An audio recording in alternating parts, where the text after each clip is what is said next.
Hello, nerds! We have a very special guest today. We have Daniel from USA Jobs Factory. Daniel, how should we start this off? Hello, nerds.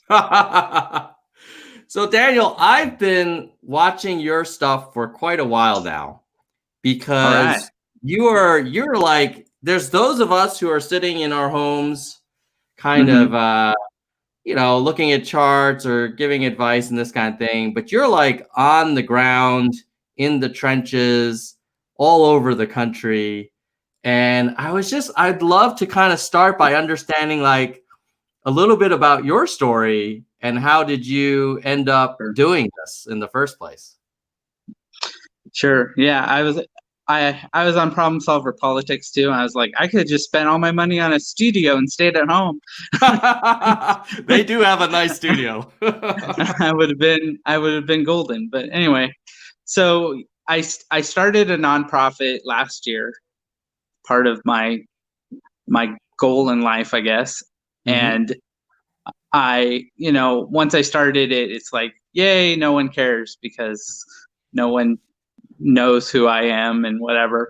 And so I listen to a lot of, entrepreneurs and things like that, Gary Vaynerchuk and, all those kind of guys. And so, I'm just like, what do I need to do? And so I was going to start a YouTube channel. Basically, it was called Solution Generation. And I was going to go to different organizations like nonprofits and ask them, what they think is the biggest problem in the world and what their solution is, and kind of do like a interview Q&A type of thing like that. And then and I was listening to a lot of Simon Sinek at the time. And anyway, I was just trying to understand problems and how to solve them. And so somehow, and you'd be able to tell me better than I would know, my Google algorithms on YouTube kicked in and showed me Andrew Yang. It was like, and I went back to look because I did a video the day after, and so it was like March 15th is when I did my first video. And I said, forget this whole solution generation thing. I'm going to just go with American Jobs Factory, my nonprofit, and focus in on Andrew and him running for president because, and my first video kind of says it, but I was like, his campaign is fire. And and either he's going to be the president or he's going to come really, really close. So that's really interesting in that you wanted your first objective was to help the country solve more problems. And then it sounds like you saw this kind of jet stream of Yang interest and thought, okay, well, there's some alignment there. How did you pick? I mean, there's a lot of YouTube kind of trends and, different campaigns getting traction. What was it about Andrew's stuff that you thought, okay, yeah, I'm going to actually kind of anchor around this candidate versus a Warren or a Sanders or a, Harris or whoever? Well, my nonprofit, his campaign aligns with my nonprofit, first of all.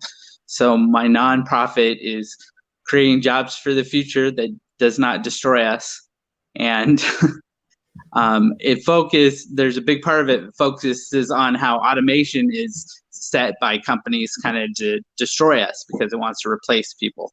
And in the future, the main objective is get rid of people. So my nonprofit is one of the aspects is it's solving for that. And I thought it was weird that nobody was talking about it. And, through my research on my nonprofit, it's coming up as like one of the top or number one problems that we're going to be facing in the future is AI and automation. And then just nobody is talking about it. And then Andrew came out of nowhere and he's talking about it. And I'm like, wow, this matches up to, my thought process, what I'm thinking, what my nonprofit is pretty much all about. And and he has a solution that's going to solve problems, even better. Well, I don't know, better, but I'm going with better than my nonprofit even, because it's a game changer for millions of Americans if we get a universal basic income or the freedom dividend. And at first I wasn't even on board with the freedom dividend because I kind of had heard of something like that before, but I thought it was like a future, like 100 years in the future, a Star Trek kind of thing. I didn't think it was something that would happen, anytime soon. So. Yeah. Now, so the name of is USA Jobs Factory the name of the nonprofit? So it's American Jobs Factory. Twitter didn't let me put American in there. So through contemplation, I decided to go with USA Jobs Factory. Okay, so the handle is USA Jobs Factory, but the name of the nonprofit is American Jobs Factory. Correct. And does the nonprofit, is it all in on the Yang 2020 kind of effort, or are there other things that the nonprofit's doing related to this? Or right now I'm just building. I'm building a ground floor on the nonprofit, and so kind of my history is that for a couple of years I ran a nonprofit community center in the city of Tucson, Arizona. So for a couple of years I kind of was introduced to the nonprofit industry or whatever. And, lots of meetings with different nonprofits about how to get funding and, how to help the community, all those great things. So I really understood that, nonprofits never have enough money or volunteers. And then the volunteers that you do get are often retired people, and they can only do so much work and help out so much. And so there was this, I kind of understood what I wanted to do, kind of with the Simon Sinek. He says you have one why, and it's about trying to find your one why. So this is when I sat down and said, like, in my life, what do I want to do in my life? I was like, well, if I could do anything, this is kind of my life goal. So that's when I created the nonprofit and went for it. So what was the first moment when you realized the potential impact of automation on jobs? Like when did you sort of think, like, when was your aha moment where you're like, oh shit, we need to do something here?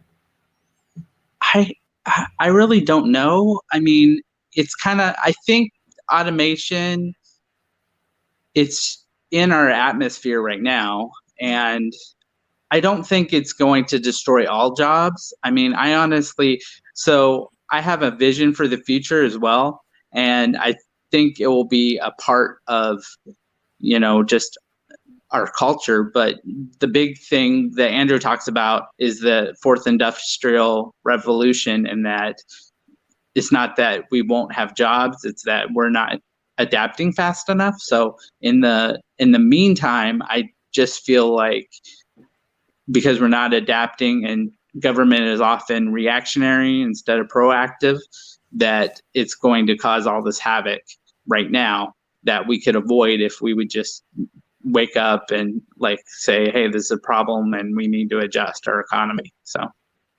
So I get the argument of, hey, you were interested in this area, then you saw the kind of traction that the Yang 2020 campaign was getting. How did that then turn into, well, then I'm going to focus on YouTube content and then, get on the road too, because there's like different kinds of YouTube content. Well, I'm very entrepreneurial. So I just had this vision of having more of a travel blog where I'm following Andrew around and sitting in a studio. And plus I'm in a weird situation where I sold my house. I got rid of my car. I was ready to sleep in an office and do my business full time.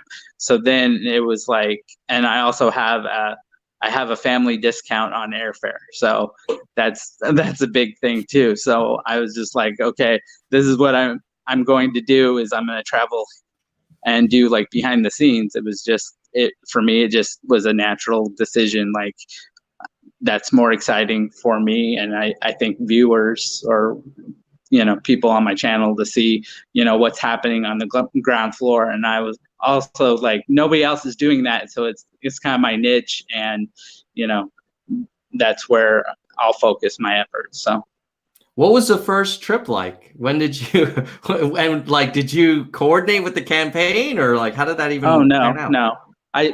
So I showed up in San Francisco because, like, literally on March 15th I looked on their information. Their next rally was in San Francisco.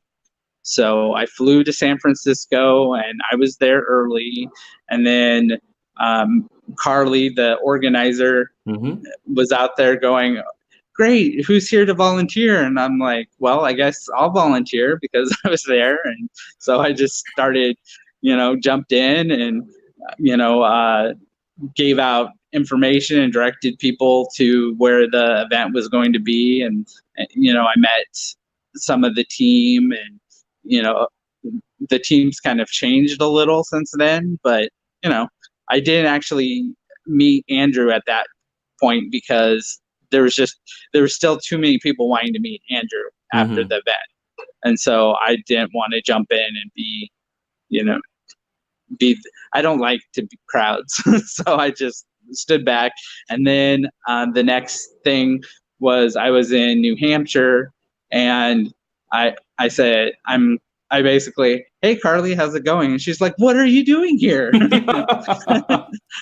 How are you following? I'm like, well, I'm following the campaign now. And she's like, okay. And so it was kind of a cool moment. And then I was like, could you introduce me to Andrew? And she's like, yeah, sure. So I introduced myself to Andrew at that point. And then I told him kind of what I was doing, and that I have a nonprofit and everything. And he's like, that's awesome. And he's like, here, give me a hug. I was like, okay, cool.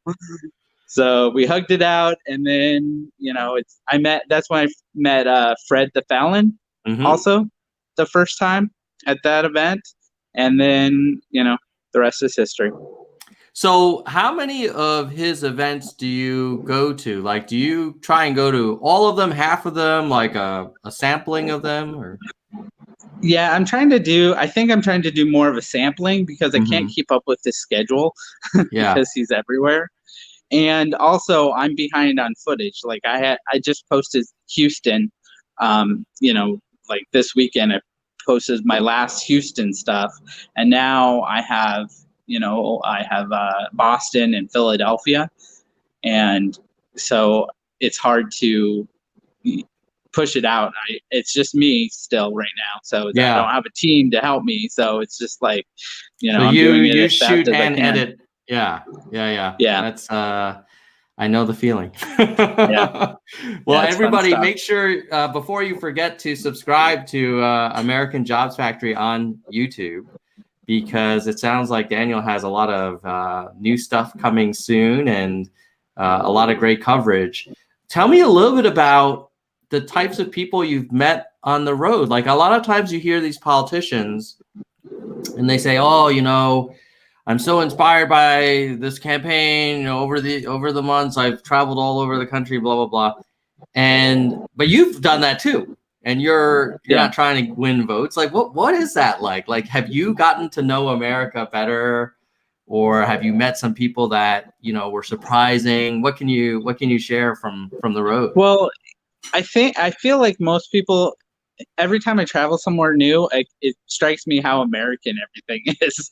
Every place has a Walmart. Everybody has the robots cleaning the floor now. And there's a lot, like, I go into malls and they are like, a lot of malls are ghost towns, and a lot of the same stuff. But I mean, people in the campaign itself with the Yang Gang are some of the most positive, nice, wonderful people that I've ever met. It's weird to just this group of, wonderful people that you get to kind of meet and get to know. So what's been the hardest thing for you so far with the channel and the nonprofit? Sleeping in airports sometimes. Like literally, you'll get your overnight sleep in the airport. Yeah, I mean, if I spent every time, if I spent all my money on a hotel, I would go broke. So yeah, I do Airbnb, sometimes I do hostels, sometimes I sleep in the airport. It's just I'm hardcore, Yeah. just getting it done. So I'll get back from a trip and I kind of have a hub here in Dallas because I have my parent lives here. My mom lives here. So I fly into Dallas a lot because it's a good hub to fly out of. I actually had to get to Alaska, I had to fly back to Dallas, Texas to get a plane to Alaska. And I was in like Washington State. So it's a weird hub type of thing because I only what did you flew on Alaska Air, or did you say you had to go to Alaska? So I went to Alaska to do interviews with. Oh, that's people. Right, with the people with the oil check. Yeah, yes, I watched some of those. Yeah. Right. That was really cool. Right. And I was in Washington State visiting family, and then I was like, okay, I'm going to go to Alaska now, thinking, I'd fly to Seattle and then Alaska. No, I had to fly back to Dallas to get a plane to Alaska. Boy. So, and that happens a lot. Because you're sticking with one airline because that's the airline where you get the family discount. Exactly. Yes. Yeah, that family discount sounds amazing, by the way. Yeah, well, that's one of the reasons I get to do this. So I'm taking full advantage of all my resources. So yeah, no, that's awesome. What were some kind of surprising things you learned on that trip to Alaska? I mean, the narrative is like everybody loves it, it's perfect. But I think I seem to recall some of your interviews in Alaska where people were like, hey, there were some issues and it wasn't like smooth sailing the whole way, right? The biggest issues is they love getting the money, but they also want the money to go towards programs like better schools, homeless services, nonprofits, things like that. So because the oil went down, they had to cut like museums and things like that, and they're kind of upset about that. But I found from the other guy who kind of set up the bill that he says it's all because of corruption, and he's trying to pass like this bill that basically politicians can't vote on a bill if it benefits them or their family. So like they have to like excuse themselves if there's a bill that would benefit them or their family. They have to excuse themselves, and if they don't, they could face like prison time or something. That's the bill. That's his answer to the corruption issue. So okay, so some people feel like the state government has invested less in important programs. And one explanation is, well, the price of oil has come down. Correct. And so the amount that the state gets is less as well. And then another explanation. That's the narrative he says that they're trying to push, but the real thing is the corruption, that the oil companies are getting more money than they have ever before. And it's just going somewhere else. Right. Oh, great.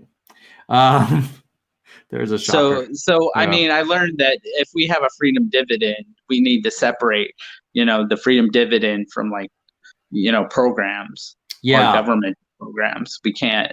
They're commingling it, and that's the big. Like they don't pay taxes because it's going to the permanent fund or the oil money pays for all of their services. So commingling it is what I learned is the bad idea.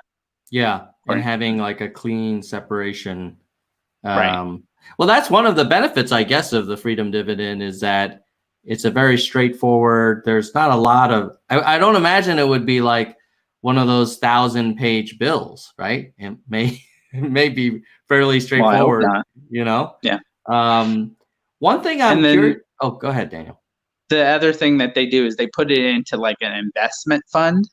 Mm-hmm. So, on the stock exchange or whatever. And another criticism is that they, instead of investing in like companies outside of Alaska, they should be investing in companies inside Alaska and get more industry in Alaska, because there's like no real jobs. It's like you work for the oil company or you work for the government, and that's it. So yeah, that must be a tough road to hoe for them, because if you're a major employer, why would you open up shop in Alaska versus Washington State or Ohio or anywhere else? Like, it seems kind of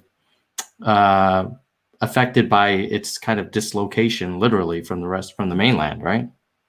Right. Yeah. And so what I learned is that they just doing the funds, it's going to be, I think it's going to be a little trickier than maybe, we all imagine, but I'm confident that Andrew will figure it out. So did you see any like examples of small local businesses kind of having any traction? Because I guess that is one of the arguments for something like a freedom dividend, which is more people have money in their pocket so that they can go to the local bakery or to, get a tutor from someone in town or whatever. That's one thing I was going to mention. So when they get the permanent fund from Alaska, everything goes on sale because people are trying to attract the money. So the idea that prices are going to go up is probably not going to happen. Mm-hmm. You'll see at the first of the month people putting things on discounts to try to get that money, from everybody receiving their check. Yeah. So it's almost deflation than inflation, right? Yeah. One thing I'm curious about, Daniel, is you've been on the ground, I'm guessing in at least more than 3, but the 3 states I'm curious about are Iowa, New Hampshire, and South Carolina. What's the vibe like in each of those, and how are they different? Well, I got a sense that the South Carolina people are really making it happen. But I don't know. It's kind of, it's just kind of like business as usual, I feel like, in those states. I mean, I feel like there's more happening in states that are not pivotal, but like Boston is right next to New Hampshire. Thank you. New Hampshire. And so they're talking about, doing cross promotion, and they're really active there in Boston. So that may be and Steve Marchand's in New Hampshire. So that's the other thing, that New Hampshire is a really good state for opportunity for Andrew. As far as that goes, I think Iowa and South Carolina have a little more work to do. For sure. Right. So you think we have the best chance of beating expectations in New Hampshire? Oh, absolutely. Yes. And then what would your stack rank be? What would be your second choice in terms of between South Carolina and Iowa, where we're going to do better than people think? It's too early to tell. I can't really tell. Let me ask you. Yeah. So I am curious about South Carolina in particular, because obviously you've got a very strong African-American voter population there. And what I've heard and looking at the numbers is that Warren is not strong with African-Americans. And I was curious, did you sense when you were on the ground in South Carolina that the Yang message is reaching that demographic, or do you feel like, wow, we are kind of really behind, and the crowd in South Carolina kind of looked like the crowd in New Hampshire, which would be a bad sign? Well, the thing with South Carolina is there's a lot of small venues, so I can't really get a tell on, you know, what it's going to be like. But I mean, the small venues we went to were always packed out, so that's a good sign. But I mean, I really like Dr. Jermaine Johnson, who's in South Carolina, who's heading and I have an interview with him too, if you want to check it out. But I mean, he assures me that he's doing everything he can, and you know, he's making it happen. So I'm gonna October 15th or something like that. I'm gonna be back in South Carolina. They're gonna have, like, I think their fair or something like that, some big event. I have to look again, but so I'm gonna be there with them, and we're going to try to do some radio spots in South Carolina. So we'll see how that works. And you also mentioned that when your first event, you saw Carly, the coordinator, and a handful of people. That was back in March. Sure. And we're now in October, and I'm guessing that team has grown a little bit. And so Carly is not even doing events anymore. She's doing like behind the scenes. And then I just met Kelly. She's like new on the team, I think.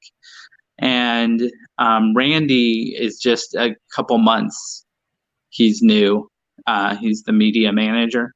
Right. So so the team changed a little bit. You know, Zach's always there.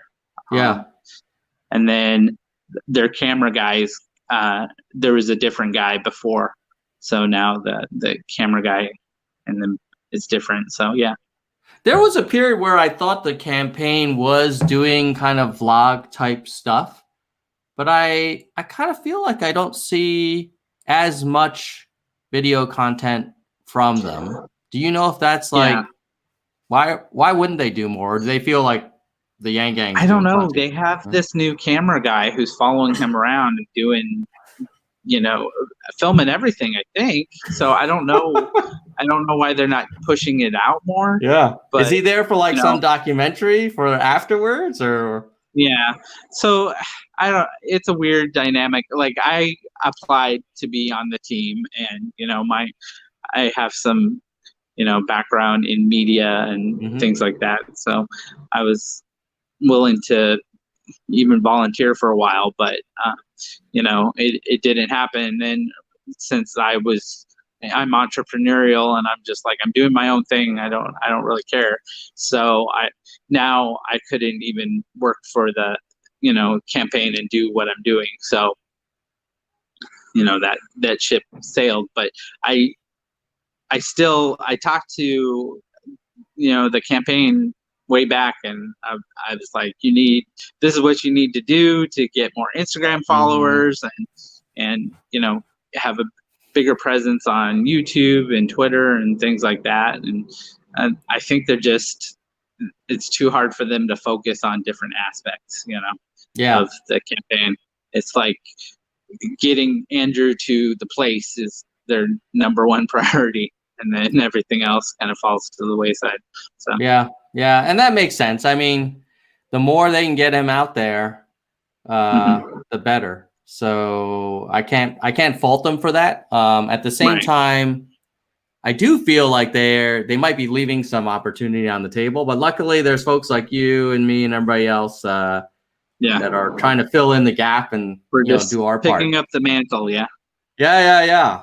So I'm next going to ask the audience. So we've got just under 100 people concurrently watching right now. So if people want to ask Daniel questions, go ahead and put it in the chat box, and I will try and call out as many as I can.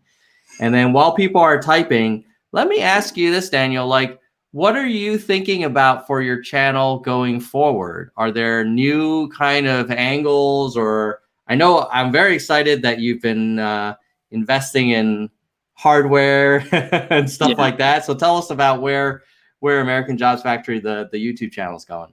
So I got a new selfie stick because of the nerds. So, I'm so glad. That's awesome. Yeah. The only sad part is I was with the Dallas Yang Gang and I was like, oh, I'm going to use my new selfie stick. And then I was like, where did I put it? And so I left it. Oh, no. So next time. And then, but I got new mics and I was using the mics, but, people are still saying the music in the background was too loud. So I got to figure that out and things like that. But, so besides equipment, I mean, my goal is to grow the channel, and I think the best way of doing that is to try to show up at people's offices and try to target like more famous people. Mm-hmm. And I've sent emails out and I've gotten no's, but I think if I just show up and try to get them on camera, they might do that. So there's a couple of people I'm trying to target and do that. So, I mean, I'm basically in October, I'm just going to be more active, go into different places and trying to get people behind the camera. I think that's my claim to fame, that I'm going to go to the people. So. Yeah, I love it. Yeah, I think that makes a ton of sense. Like sometimes, I guess, do you ever see kind of well-known people at rallies that you can just grab them? Like if they maybe introduced them or they were on stage and then at the end you can kind of find them? Have you tried that? I get, well, there's not too many famous people that speak at the rallies. They're usually the first volunteers to raise their hand, Right. I do get interviews with them, like who's heading the Yang Gangs in the areas. Right. So I get interviews, but I do have an interview with Scott Garibay coming up. Oh yeah, J. Scott Garibay. Are you going for a ride in the car? No, I got him outside the car, but he was in Philadelphia, so I have an interview with him as soon as I can get that out there. And then I guess the most famous interview I have, besides Andrew, of course, is I have Dan from Seattle. Oh gosh, now I'm forgetting his name. Sorry, Dan. I can't think of Dan from Gravity Payments. He's in Seattle. He has a company. The CEO of Gravity Payments, and he pays his employees like a really attractive salary, right? 70,000, 8,000 starting or something like that. Yeah. So yes, I have an interview with Dan from Gravity Payments. And what was it like interviewing Andrew? So Andrew was just like, yeah, let's do it. He's just happy, I'm like, I'm going to ask you really tough questions. Like, yeah, go. Like, whatever. He looked at me like, like I'm not prepared. Go for it. And then I asked him, I'm the first one to ask him about thorium nuclear energy. Ooh. So he had already heard about it, and now it's like part of his climate plan. So I'm like, I was on the cutting edge of that. There you go. You might be like the Secretary of Energy, Daniel. Yeah. Maybe. All right. Go ahead. Go. Oh, okay. So, and then the second interview that I got with him is we were at the Veterans Village in Las Vegas, and he talked about the experience, visiting the veterans there. And so those are the only two interviews I've got, but he's a cool guy. Yeah, I when I got a chance to interview him just over video, I was really impressed how basically off camera and on camera he's the same. Like he's not very different, and how comfortable he was, basically fielding questions around quite a variety of topics that weren't kind of softballs either, and you just wonder like how many other people could pull that off. The only weird vibe I've ever gotten from him is when I saw him at the airport. We're going out of South Carolina, and I was like, talked to him for a few minutes, like, hey, fancy seeing you here or whatever. And then all of a sudden I jumped up, or I went back to him after saying goodbye. I was like, "Oh, Problem Solver Politics wants to know what your taco order is," and he kind of looked. I think he was tired, but he kind of looked at me like a blank stare, and I'm like, "Oh." I asked him a really stupid question, and he's like, chicken." I was like, "Oh, okay." Fajitas, probably. Yeah. Maybe Maybe he was sort of thinking about something else, or I guess he probably has a lot of people just come up to him, and it must be hard. Like as you know, I'm terrible with names, but for him, like he must have people coming to him all the time. Right? Yeah, I'm not Steve. No, you're not. Not even the middle name. It's so funny. But yeah, like so at least he recognized you. All right, let me get to some questions from the nerds in the chat room. Let's see. Doesn't Alaska have a huge tourist industry? Did you notice like a thriving tourist industry when you were up there? Oh, sure, yeah. But they complain that it's only during the summer, and then in the winter they have nothing, and it really is not a happy time for industry. Yeah. So that's not exactly an all year round business for them. Right. Let's see. Fred the Felon's in the house. Hey, Fred. Well, first question he had was, are you going to the LA rally? That is the plan, Fred. So pick me up at the airport. I had this image of him rolling up in some like 18-wheeler. Oh, I have Fred stories. I have Fred stories. Have you ridden with Fred in the truck itself? Yes, I have. Should I tell that story, Fred? Yes, of course. Don't ask. Yes, he says yes. I don't know if he wants me to.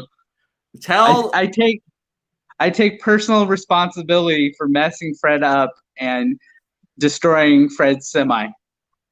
So, well, how did that happen? So did you drive we're in Chicago.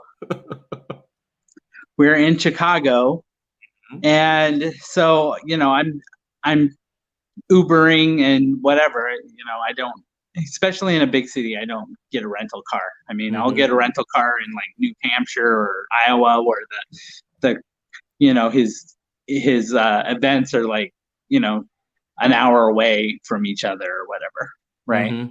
So I got to the event, and then after the event, we're going to hang out or get tacos or whatever, or food. And so we got in his semi, and first of all, it's a semi, so he has a ticket for parking on the street.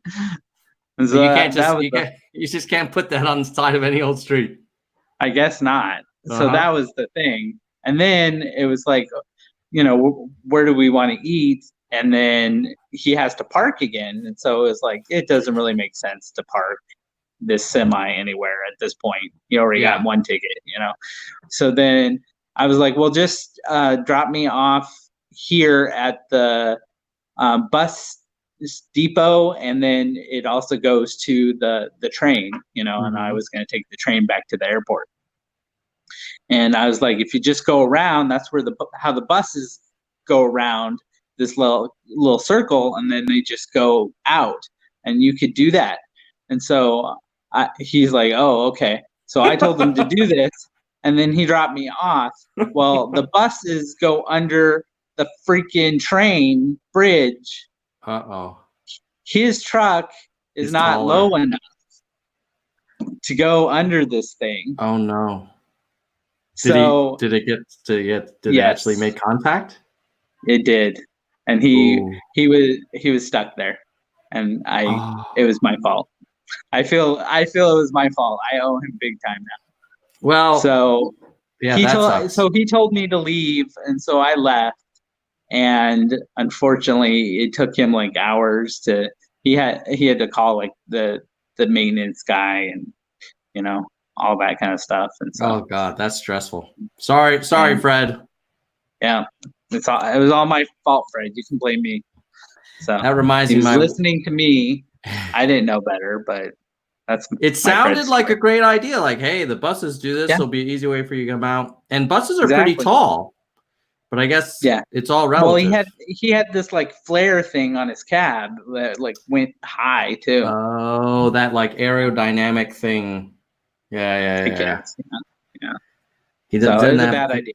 Yeah. Well, he also wants to know what kind of only content creators would ask this question. What kind of selfie stick? The one that doesn't shake when you like a stabilizing one. point it. Yeah, stabilizing one. Yeah, that's cool. Yeah. Nice. Let's see. Which I'm not using right now, obviously. Right. Are you holding? Are you doing the arm? Have you got the arm going? Yes, I'm holding the phone right now because we tried the laptop and the laptop was not. Is not the newest laptop. So, but my phone is the newest phone. I have an old school selfie stick that also has like a tripod, so you can put it on a tabletop, which is kind of cool. Oh, okay. Jif Shinobi is recommending GoPro. Oh, yeah. You ever use GoPros? No, but I take donations for camera equipment. How can people donate to you? So I'm still working on a Patreon, but I just have the PayPal. I have PayPal donate on my website, AmericanJobsFactory.com, and I have the link on it pretty much every video. So that's how you donate. AmericanJobsFactories.com. Plural, right? American Jobs Factory. Factory is not plural, but jobs is, yeah. Oh, hold on. Let me fix that. Jobs and then factory.com. Yep.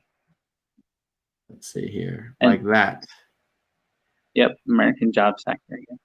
You know what? While we're here, let's just I want to check it out together. American. Okay.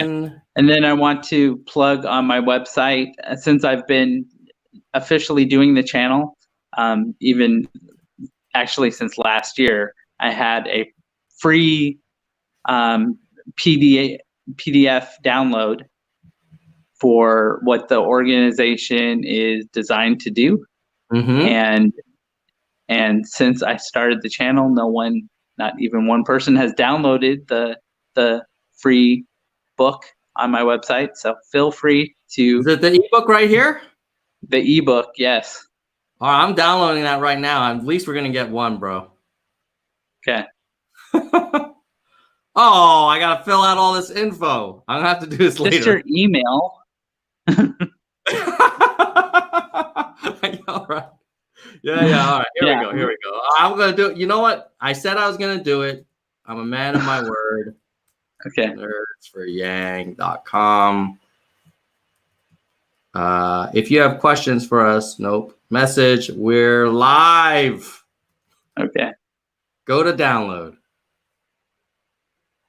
See if this works. Thanks so much. Then I click the download button. I hope I'm not installing some crazy spyware. Should be just a PDF, yeah. Yeah. The Dropbox PDF? Oh, I don't want to download Dropbox. Thank you. Okay, yeah, here we go. PDF. Yeah. Oh, wow, you wrote this. Yeah, I wrote that. All right. I'm gonna have to read that. Yeah, it's 16 pages, so it's not too long. It's like a good maybe train or plane ride kind of thing. Awesome. Mm-hmm. And then let's go to your YouTube channel, just for people who don't know you. We should show them. YouTube. Sounds fantastical. American Jobs Factory. There you are. 185 videos. Subscribe. Yeah, man, I already subscribed. But everybody else should also subscribe. It's a no-brainer. You have very regular content. And I love the variety of people you talk to. You know, with mine, it's just like, okay, there's Tom with some charts. But you are meeting with all these interesting people from all over the country. Yeah. So I appreciate that. And I also like the introduction music. What's like a little guitar going on, you know? Yeah, I really like the dance video I did of Andrew recently, though. I thought that was my which is this the one where he side. did the line dancing, or is it a different one? No, I put all his dancing together in a video with a random song I liked. Oh, so. Well, hold on now. Now that you mention that, I'm gonna have to find that, and then we'll take a little look together. Let's see. And while I'm looking for that, let me get another question for you. Sure.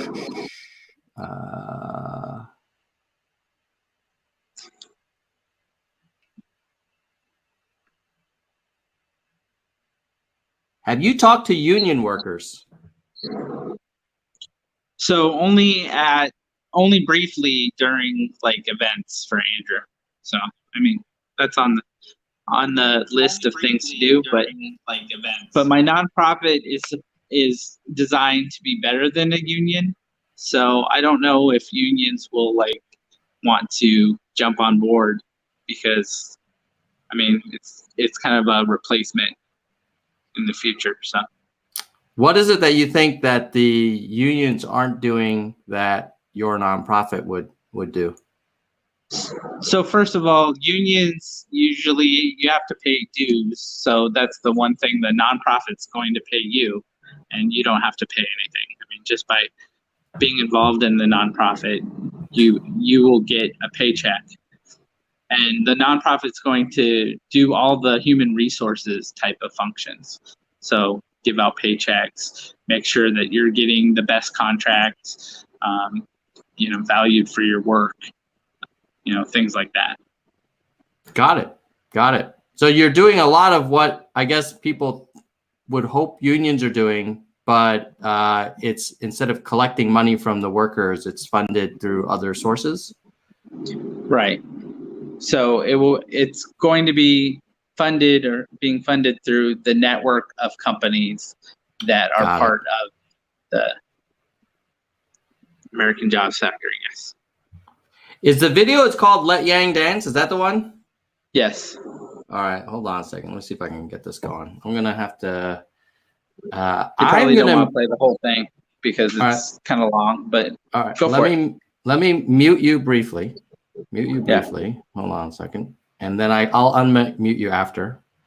And then I'm going to put this volume up. And then...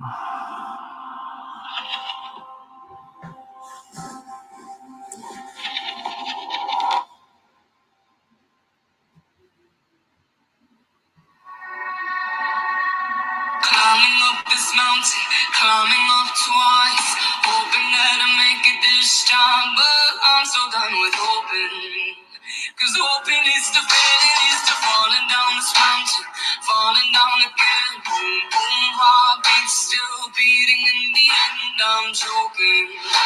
But that's just what they wanted, so I get up off the ground and I shake it up. Da-da-da, come look at me now, look at me now. I'm not here to talk, I'm not here to talk. I'm just here to walk, get off the wall. I'm gonna make it up this mountain, make it to the top. Show them what I made up, show them. Oh, shit. Dude, you gotta love the Yang Gang. Yeah. Gotta love the Yang Gang. See, the song is about climbing up the mountain of success or whatever. So that was why I picked that. But anyway, I have seen that line dancing put to so many different songs, and it just kind of works. Yeah. All right. Well, I also have from I mean, at the end, it's Andrew at the last event.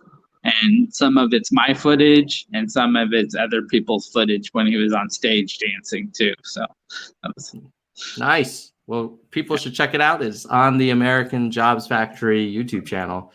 Fred says it only cost him $6,000. Oh, shite. That's Fred. You don't have no insurance, or was that the deductible? Man. Yeah, Fred, you don't have insurance? What's wrong with you? Get it together, man. Dude, he needs that freedom dividend. Holy mackerel. $6,000. Yeah. But you know what? Like, those trucks aren't cheap, and then maybe there was damage done to the property. I don't know. Yeah. By the way, Fred, what's the latest on the wrapping of the trailer? I'm hoping with all of that real estate, Daniel, that there's at least a couple of avatars promoting some Yang Gang content creators. What do you think about that? Oh, you mean on his truck? Yeah, man, that truck is huge. Yeah. Fred, you heard it here first. Make sure you put some content creators on there. Yeah, I don't know. But, maybe he'll probably say, sure, only, $5K each, and we can get that on there. Right? He could put your logo right on the front on the roof where it kind of like impacts any kind of like ceiling work. Right. There we go. He's gonna say, for you, Daniel, it's 6K. Yeah, that's right. Someone's saying, hey, they were trying to find you on Twitter. Are you on Twitter? So on Twitter, it's USA Jobs Factory because it couldn't fit the American. That's right. So that's probably why Jif Shinobi, if you look for... and I am a fan of Jif Shinobi, so I am connected to him. Nice. So. Puget Sound Comedy, they're asking me, do I use OBS? No, I'm using StreamYard. OBS is kind of complicated, so I decided to try StreamYard. It's okay. It's better than like the basic YouTube webcam streaming, but it's not nearly as powerful as I understand OBS to be. Let's see. Other questions. Oh, that was a nerd explanation. Yeah, I mean, but I gotta question you though, Tom, because you know way too much about sports to be a complete nerd. Because I am not. I don't have any sports gene in me, and you are on top of it. Well, I lived in Seattle for 15 years, and yeah, I was born in Seattle. No way. Yeah. Very small world. Yeah, I lived on Phinney Ridge by Green Lake. And so I lived there for 15 years, and during that period the Seahawks were just horrible. Weren't they like the longest team not to win a Super Bowl at one point? However, the last 5 years I was there, they went to the Super Bowl twice, So I was there at a good time. I know people who were there way earlier, and they're like, "Oh, Tom, you have no idea how painful it was." But so I never watched most sports and until I started a company with another Seattle guy who was born and bred, like dyed-in-the-wool Seahawks fan, and he was actually able to explain to me a lot of the intricacies of the NFL, because my parents immigrated from Hong Kong. They followed like badminton and soccer, right? And cricket and shit like that. So obviously there's not a lot of that going on in the US. So I didn't really understand the NFL nearly that well until I worked with this guy. And I would just every day I would ask him, like, so what's the deal with taking a knee, and what's the story with trading people, and how does the draft work and all this stuff. And basically, long story short, I found that it's a way more strategic and sophisticated game than it would appear initially to someone who isn't sort of really into it. And I guess I got hit by that bug. I think sports kind of skipped me because my dad was like completely into sports. I mean, my mom knew by marrying him that she would not be able to talk to him on Sundays. So it would, and then football season was a whole different story. But so for some reason, his enthusiasm for sports skipped me in some way.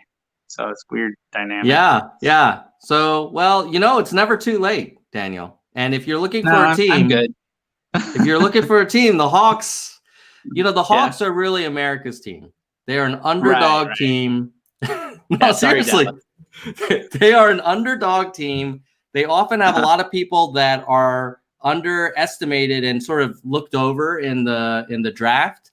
They have a quarterback that everybody thought was too small.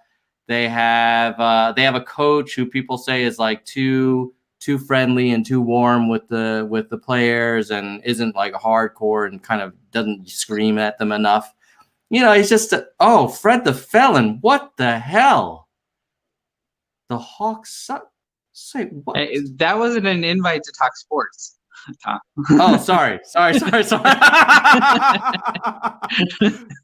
Fred the Felon is I love Fred the Felon, except I'm going to make believe he didn't say that. He was probably talking about Blackhawks or something else. I don't know. Yeah, right. So, hey, Daniel, go ahead. Yeah, I did want to talk to you about one policy about Andrews that I think needs some clarification or a little more thought, is the decriminalizing opiates. Because I was thinking about Seattle. Seattle has a big issue with their decriminalization of opiates, because what they did is they decriminalized opiates, but they didn't say you need to, get treatment then. They just, it's like a blank slate. So they have a lot of issues with, homeless people being on the streets going crazy and whatever, because it really needs to be an either or type of thing. Yeah, I totally agree. Yeah, if you just decriminalize opiates and you don't also concurrently offer treatment and a path to curing the disease, I don't see how that will solve the problem if you just do the first half and not the second half. I will say, I don't know if San Fran has decriminalized, but whenever I go to San Francisco, it is nuts. Like, there are like people on the streets, like shooting up. On the West Coast, there's a huge homeless issue, like all across the board. And I was listening to a podcast or whatever about how this guy during the 2008 lost his home, and he is not a special person, because over millions of people lost their home during the crash, and a lot of people are not back on their feet as far as that goes. So yeah, that's a tough one. Daniel, do you have any questions for me? Or I also have a new part of the interview I want to do, which is like where we look at charts together.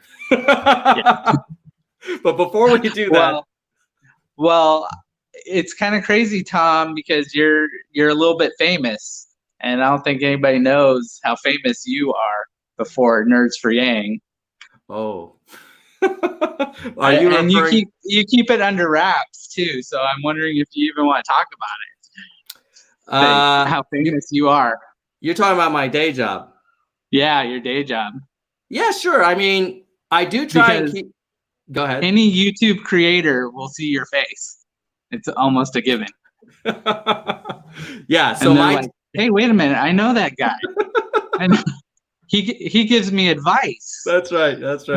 Yeah. He even the way we start the videos has some similarities. I was shooting some YouTube videos, and one time at work I was like, "Hello, nerds," and they're like, "What are you doing?" And I was like, "Sorry, wrong channel."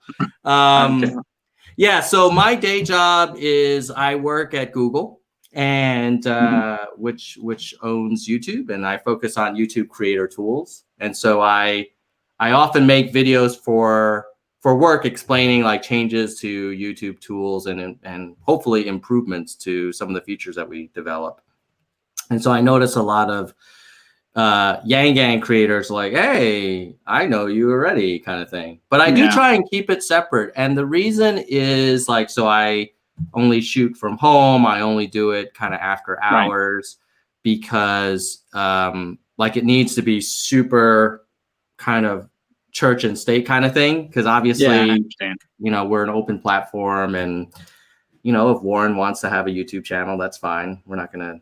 I'm happy to do everything I can to help every creator be successful. But at night, I have my own channel, and it's kind of cool because I get to use the products that we are putting out myself, and I find bugs, and I'm able to kind of empathize a little more with creators because I'm like, oh yeah, the whole live integration into Studio Beta, it needs work, or how come the analytics doesn't tell me this, or why can't I manage my comments better? So it's kind of a win-win in a way. Right. All right. Do you have any other questions before we look at some charts together? Charts. Yeah, let's do charts. All right. PowerPoint. Yeah, that's right. I love it. Hold on 1 second. Let me pull this one up. So, 538, for those people who don't know, the 538 blog, 538.com, like all in words, is fantastic for pulling data. It's by Nate Silver. Silver, which Andrew talks about constantly in most of, well, I don't know so much anymore, but like at the beginning, he was talking about Nate Silver, giving him props all the time. Yeah. I think one of Nate Silver's early analysis was, hey, this dude is getting way more traction than he should. Therefore, like something's going on here kind of thing. And I think Nate was right. So I haven't read this article. So we're kind of going to unbox the chart together. Ooh. And this one is saying, hey, people often talk about Biden, Warren, Sanders, but they're making the case that it's really I'm guessing it's going to be a Biden Warren thing. And if you ask me, but the end game, it's going to be a Warren Yang thing. But let's take a look at the first chart they have.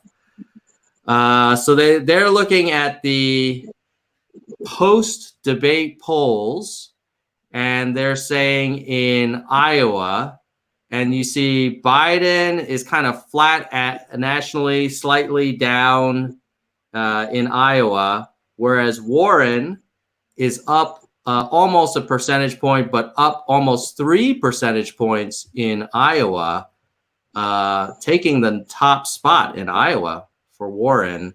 And then, wow, look, Sanders dropped a little bit nationally, and even more so in Iowa. Is that your sense, Daniel? Are you feeling like Warren's kind of the one that people are talking about? Yes. And as far as like funding, yes. But honestly, when we were in Houston, I couldn't even find a Warren supporter, which was weird. So I talked to some ladies and they're like, oh yeah, we support Warren. I'm like, well, what, there's like no shirts or, swag or anything? And they're like, oh, we're not here to support her. We just do like normally. So even they weren't even dressed up to support Warren or wasn't there for it. So. Yeah, I guess that's the enthusiasm gap, right? Like I would say people who support Yang are like, it reminds me of when Obama ran. Like people are really excited about this candidate, whereas I think for Warren, it's like kind of Hillary minus. It's sort of like not quite as fired up as they were for Hillary, but like there's the feeling that she's not as progressive as she claims to be. She is really a corporate shrill in progressive clothing. So where is that coming from? Because I'm kind of surprised, because she's advocating mandatory Medicare for all. She's advocating massive regulation on banks. Her funding sources, like she's getting corporate funding. Is where it's coming from. Interesting. Yeah. Well, looking at this table, Buttigieg is actually up almost 3 points after the Houston debate in Iowa polling. Wow. Okay. Did you feel on the ground energy for old Buttigieg? Yes, I did. I mean, there were several people there was nobody like the Yang Gang showing up, but yeah, it was like, and then Julian Castro and Buttigieg, I think and a little bit of Beto, but I think those were the other, I guess, contenders. Who do you think is going to be the first to drop out on this table? I'm hoping like Klobuchar. Yeah, she's got to go. I mean, she's put in a good effort, but but it seems like she's hit her ceiling, right? Yeah. And she was in all the debates. It's not like Tulsi where she wasn't in the last debate. So Right. she's gotten airtime. And then Castro after that. Oh, yeah. Castro's got to go. Then everybody else. Yeah. Hopefully, I guess the question is like, well, the problem is even if we get a lot of Castro supporters, it's like fighting over crumbs. Like the dude's only at, a few percent. So I guess we really have to find a way to break into who of the people that have meaningful support do you think Yang Gang can kind of get the most traction with? Well, I think we just need to focus on people that aren't politically active because that's our biggest group. And I mean, as soon as people really find out about Andrew, they start getting on the Yang Gang. So, I mean, I don't think it really even makes any sense to worry about what other camps are doing. I see. Need to carve out our own people. So you're saying there's this other population that are kind of tuned out. Right.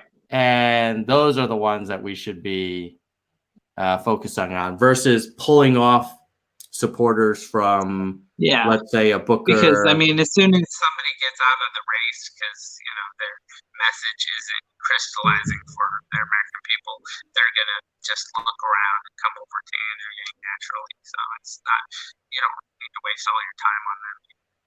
Hey, Dan, your audio just changed significantly. Did you change a setting or something? No. Can you hear me better? Maybe. Well, now that's good. That's good. I think we're good now. All right, let's go to the next chart. Okay. Nate's not to be taken too seriously, tiers. So he's got tiers 1 through 4. Okay. He's got Biden and Warren. And then he has Sanders, Harris, and Buttigieg. And then he has us in 3 along with Beto, Klobuchar, Booker, and Castro. I don't know. I mean, I would say, I guess he's got us listed first on 3A. But I kind of feel like we're on our way to 2B. What do you think? Right. I mean, he's doing better than Harris in California, so I mean, that's a 2B kind of. Yeah, if you're polling higher than their own senator in California, like that's got to say something. But like you said earlier, the problem is that these early primaries, like we have the most fired up Yang Gang representation, not in Iowa, New Hampshire, South Carolina, but in California, Seattle, New York. And I worry a little bit like, well, I get that there are a lot of people that live in those places, but the decisions are being made in Iowa, New Hampshire, and South Carolina. What are your thoughts on that? Well, I mean, that's why I guess phone banking and phone texting are important. So if you're on the Yang Gang in a state that's not one of the swing states, get on the phones. But yeah, we got work to do. We got work to do. I mean, it would suck if we have a really weak ass showing in Iowa and South Carolina, but we're turning out like 10,000 people in Seattle, San Fran, and New York. Like that just doesn't seem right? Like that just seems like it would not be representative. Like I don't even think it would be good for the party because you end up nominating someone that might be strong in a handful of early primary states, but maybe weak nationally. Well, Andrew keeps showing like new offices opening up in, Iowa and South Carolina and things like that. So that's a good indication if he has enough people to open up an office to do canvassing that, something good things are happening there.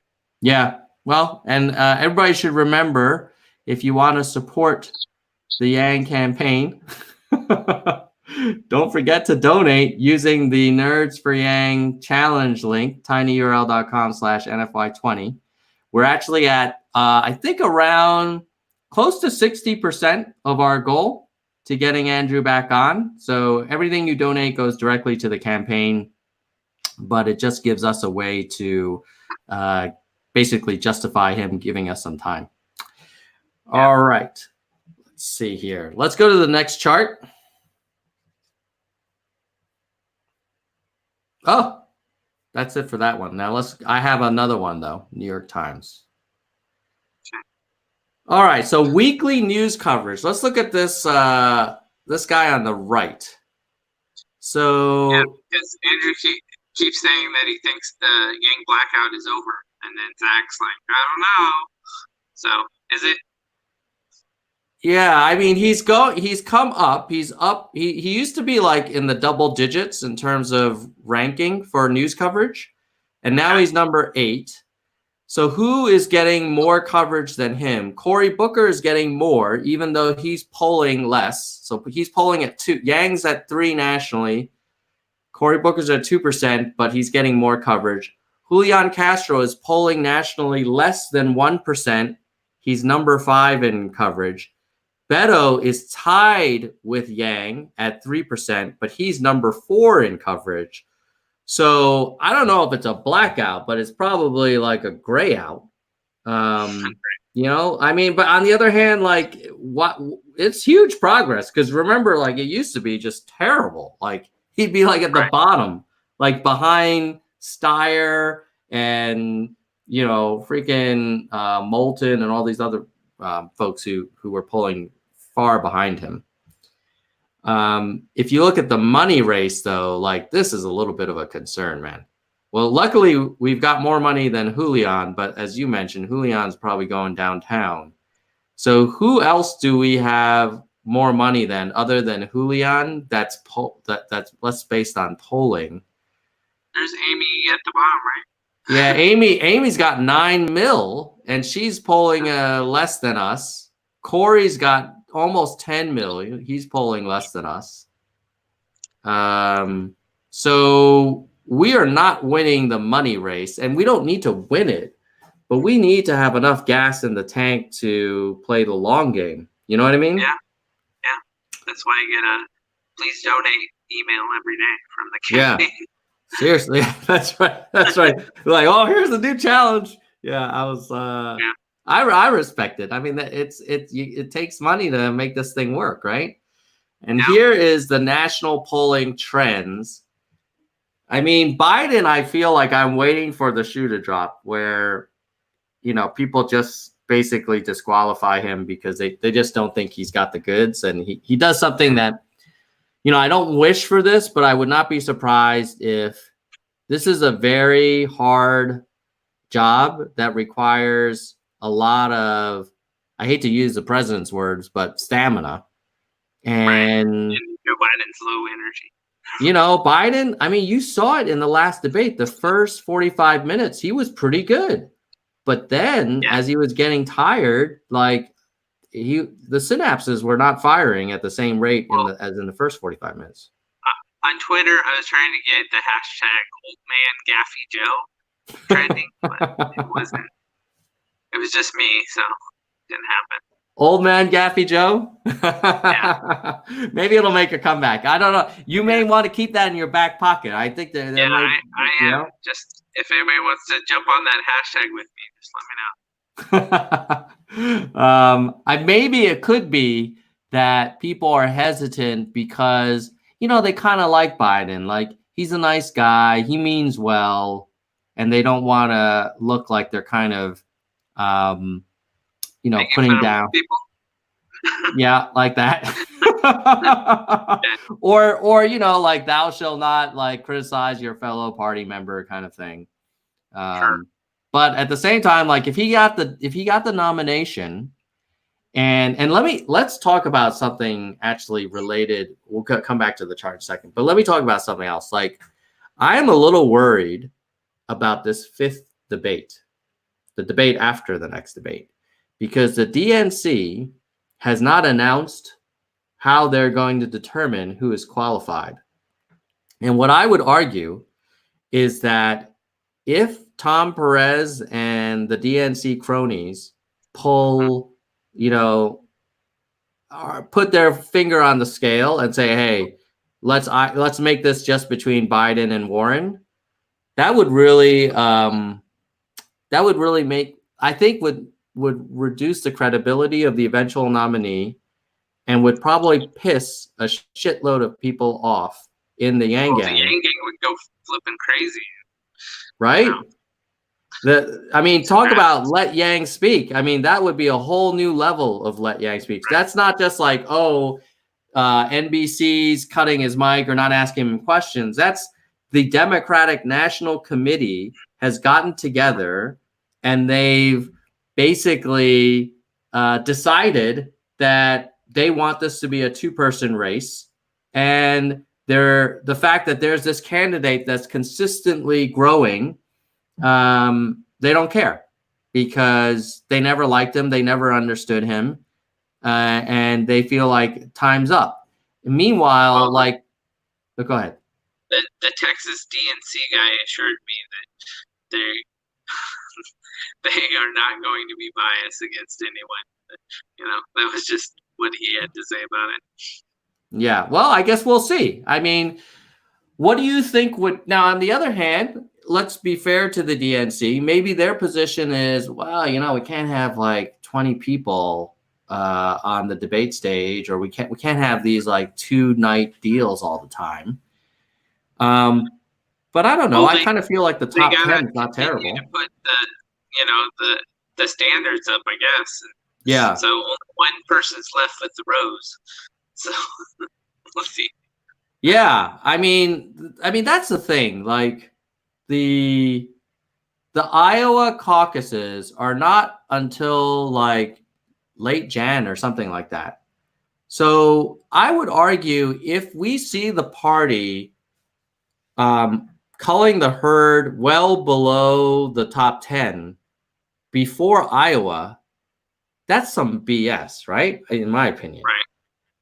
I mean, and I'm not just talking about being like a Yang supporter. I'm saying, like, let's say you're a Gabbard supporter or even a Booker supporter. Yeah. Why should they be excluded? Right. Anyway. There's a lot of Tulsi people that are upset now. Yeah. And luckily, I think Tulsi is going to be in the next debate. So good for her. Here's one. Go ahead. And the press keeps framing it too, like, we only have 10 people left now, and then as soon as Tulsi comes back, they're going to be like, what happened? We got more people all of a sudden. They think because they're not on stage and then they're out of it completely. Yeah, I think that this is one of those things where journalists love to write about, kind of this heavyweight match like Biden versus Warren. And it's just harder to write kind of stories about 10 candidates or even more. But my opinion is like, hey, this is a democracy. Everybody should have a shot to compete for a vote. And like, if Yang were going from 3 to 2 to 1, okay, maybe you make the case that he shouldn't be in like, every debate until Super Tuesday. But he's not. Like, he's going from 0 to 1 to 2 to 3 to sometimes 4 or 5, and in California 7.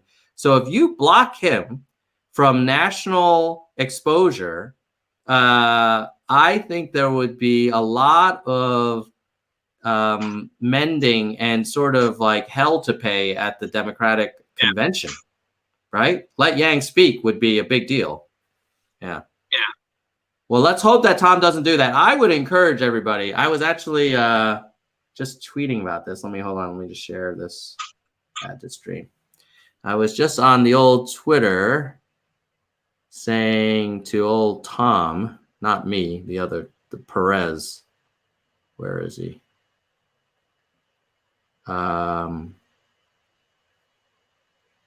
Here it is. I said, yo, Tom, you better not be thinking of shutting out Andrew Yang from the 5th debate. And if you pick a nominee that outcompeted everybody who is growing, that's fine. But if you deny Andrew Yang November debate access, you delegitimize the whole nominee. So I kind of feel like we should all, I think we need to let them know now while they're coming up with their crazy plans. And I want them to be in a meeting saying, hey, wait. If we cut out Yang, the Yang gang is going to give us shit. And we need to just include them. And maybe they'll think, oh, don't worry. He'll go away. His poll numbers will go down and then we can cut him out later. Fine. Let them think that. But not for the fifth debate. I guess I need to go track down Tom Perez and talk. Yeah. Oh, yes. You should totally do that, Daniel. You should totally do that. And you should ask him, under what conditions are you going to allow people to participate in this fifth debate? And why haven't you already announced the criteria? Because it's coming up in a matter of weeks. And it's not fair to the candidates to kind of keep the rules in some like secret black box. Yeah. We're not electing a pope here. You know, we're not going to wait for like black smoke to come out of a chimney. We want to know exactly what the rules are up front. And the idea that the candidates can't debate each other except for on stage is ridiculous. Is that true? That they? What do you mean by that? That they're not allowed to do their own thing?